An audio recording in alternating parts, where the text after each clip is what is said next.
Hey guys, today we're going to take a look at how to multiply and divide integers. And this video is going to walk you through the notes that are at the beginning of our packet so that we can get everything kind of squared away so that during our next class we'll be able to really dive into the material. So I just want to go through this with you. It won't take very long, and feel free to pause as needed if you need to catch up with any notes or if you need to make any corrections or adjustments. So the first thing is our objectives. Obviously, through this set of notes, we want to be able to explore how to multiply and divide integers. And if you remember, an integer is any positive or negative whole number. We also want to describe situations which involve arithmetic operations with integers. So what that means is areas where we may have to use a positive number or a negative number to describe something that could be happening in our everyday life.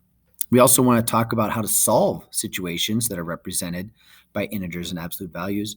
And then eventually we're going to branch into multiply and divide rational numbers. Now, the difference between rational numbers and integers is that an integer is going to be a whole number, where a rational number could be a fraction or it could be some sort of decimal. And again, remember, a rational number would be a decimal that repeats or that stops completely or terminates. So first of all, just a quick review. We want to review our multiplication symbols. And obviously, if we're using a remote format or if we're using a computer, sometimes these differ. So the traditional way that we show multiplication, as you can see on your screen here, is by using the X. All right. And the X is the long tried and true representation of multiplication. The second method, which is probably a little less familiar, is to use the dot. And that's just all it is. It's a dot. We have to be careful that we do not use a dot and confuse it with a decimal point. So if you'll notice, this dot is elevated. It's between the lines. It's not on the ground floor. And that is a good indicator of multiplication. We also can use parentheses. You'll remember this from when we talked about the distributive property. And we use parentheses where if a number butts up right against the parentheses, so in this case, we have 4 times 2, and 4 is right against the parenthesis. There's no other operation in between. We don't see a plus sign, a minus sign, all right? So that is multiplication. Or we could actually enclose both numbers inside of their own parentheses. And so as we see on the right-hand side of this example, 4 times 2, all right, is being shown as 2 sets of parentheses. Now, I put this fourth one in here, and this is a maybe situation. This does not always happen, but what it is the asterisk. And you see the asterisk on your computer by hitting Shift 8. So it's that little thing right above the 8. That is an asterisk, and we can use that to show multiplication as well. And sometimes if you are typing on a computer that maybe doesn't have some sort of equation software, or sometimes if you're using an online calculator, you will use that asterisk to stand for multiplication. All right. Now, I wanted to get that out of the way just so that we were clear in case you see any of that notation in anything that we're doing, you're well aware of what's going to be represented. Now, with that, we have our rules for multiplying and dividing integers. So let's get into, this is kind of the meat and the bones of what it is that we're looking for here.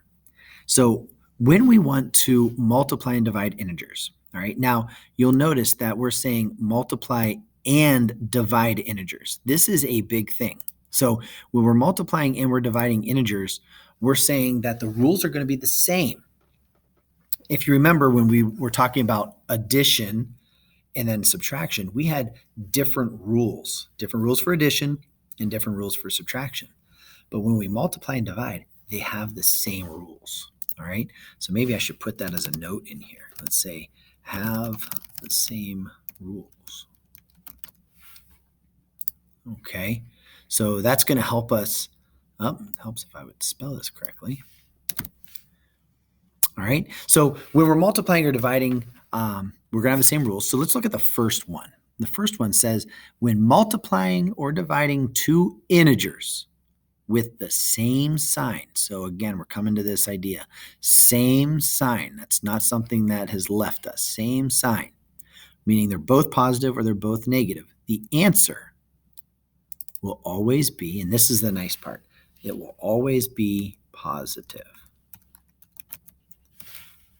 So when we're multiplying or dividing two integers with the same sign, the answer will always be positive. Now, I don't want you to confuse this. So what ends up happening is I have students that will confuse this with our addition and our subtraction rules. So make sure only when we multiply and divide do these rules come into effect. All right. So we have the same sign. I'm going to highlight that for you as well. So same sign is going to be positive. So here's an example. And this is an example that you have done multiple times. 3 times 6. We know 3 times 6 is 18, but have you ever noticed that both of them are positive? And our answer has always been positive 18. Probably something you never thought of, but is in fact true. So it's, again, same sign, it's going to be a positive answer. Now, if we come down to the next example, all right, the next example says that -5 times -4. So again, we're looking at these negative signs. There are two negative signs here. So negative times negative equals positive. 5 times 4 is 20. Now, take a moment, and I want you to try this one on your own, all right? -32 divided by -4. Now, remember, we said that the rules are the same for positives, for positive and negatives, if we're multiplying and dividing, same rules. So if we want to divide -32 by -4, negative divided by negative, all right, and then 32 divided by 4. So take a second and answer that question.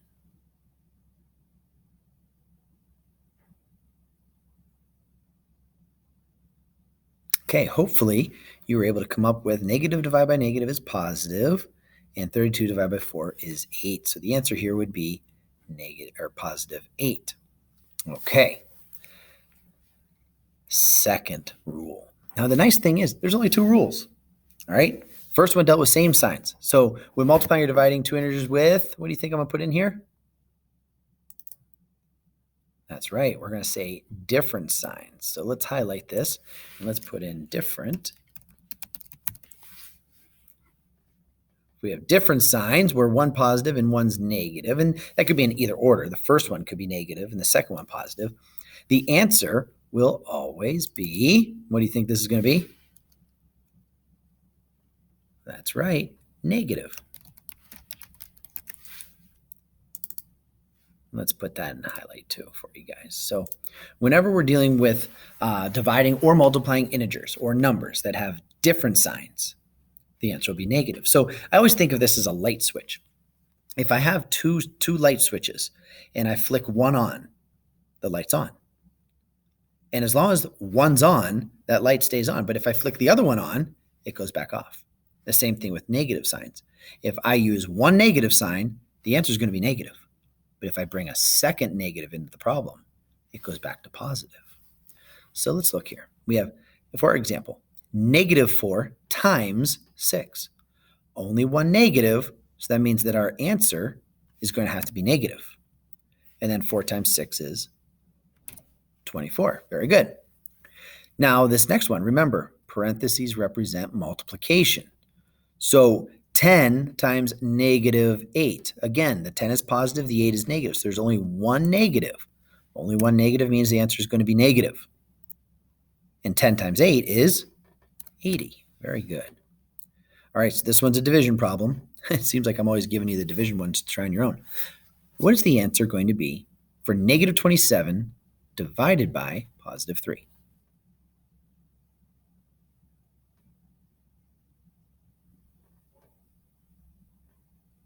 And hopefully you recognize that we had one negative in the problem, so the answer is negative, and 27 divided by 3 is 9, so our answer would be -9. All right, very good. So from here, we have a couple that I want you to try on your own. And what I'd like you to do is I'd like you to go ahead and do these on your own. And then in a moment, I'll give you the solutions.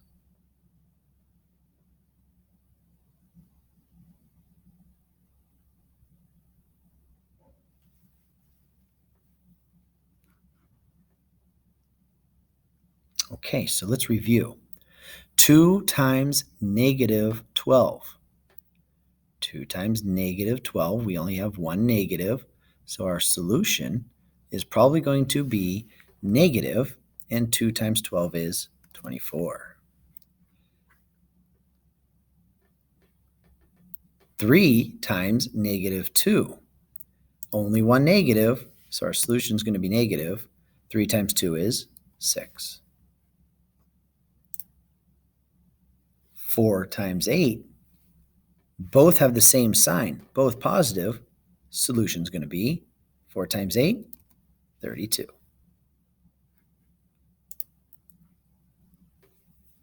14 divided by negative 2.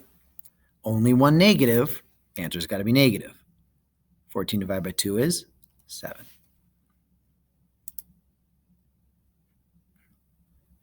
Negative 36 divided by negative 6.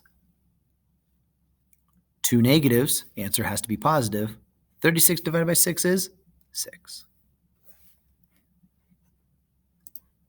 And finally, negative 24 divided by 8. Only one negative. Answer has to be negative. 24 divided by 8 is 3.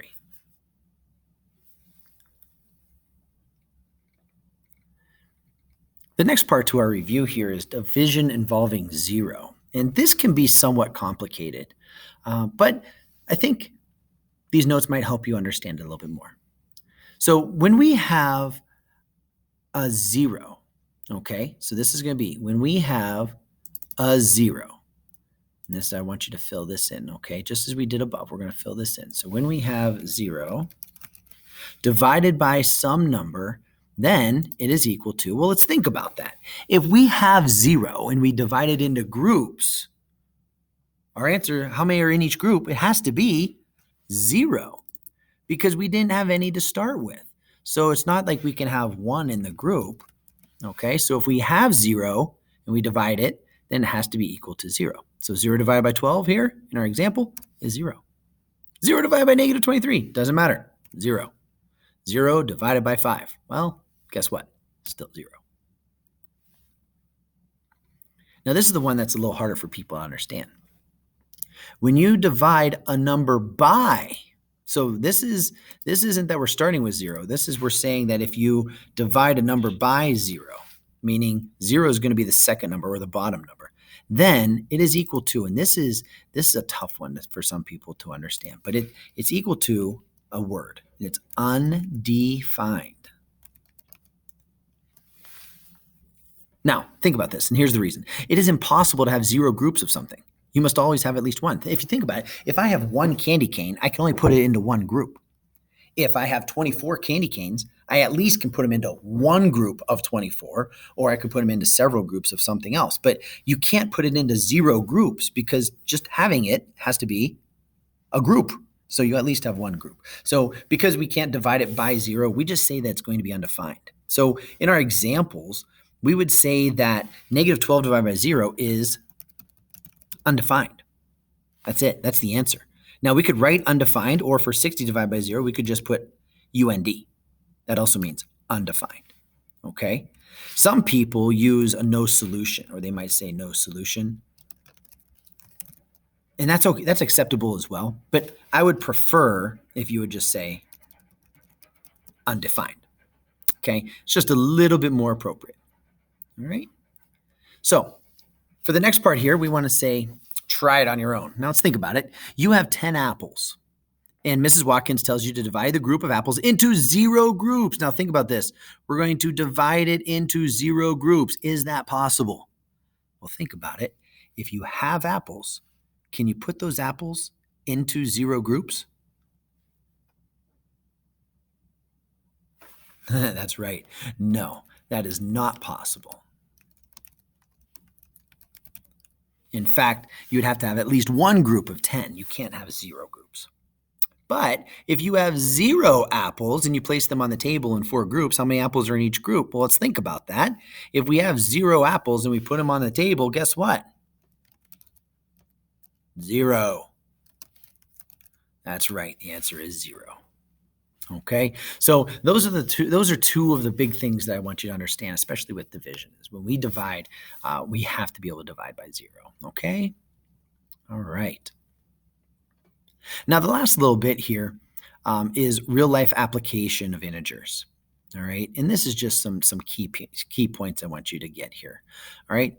And integers are, again, positive or negative numbers. And we just want to define, when do we use these? So if we're talking about height or elevation, this is just one of those things where if we're talking about height or elevation, we're actually talking about positive numbers. Okay.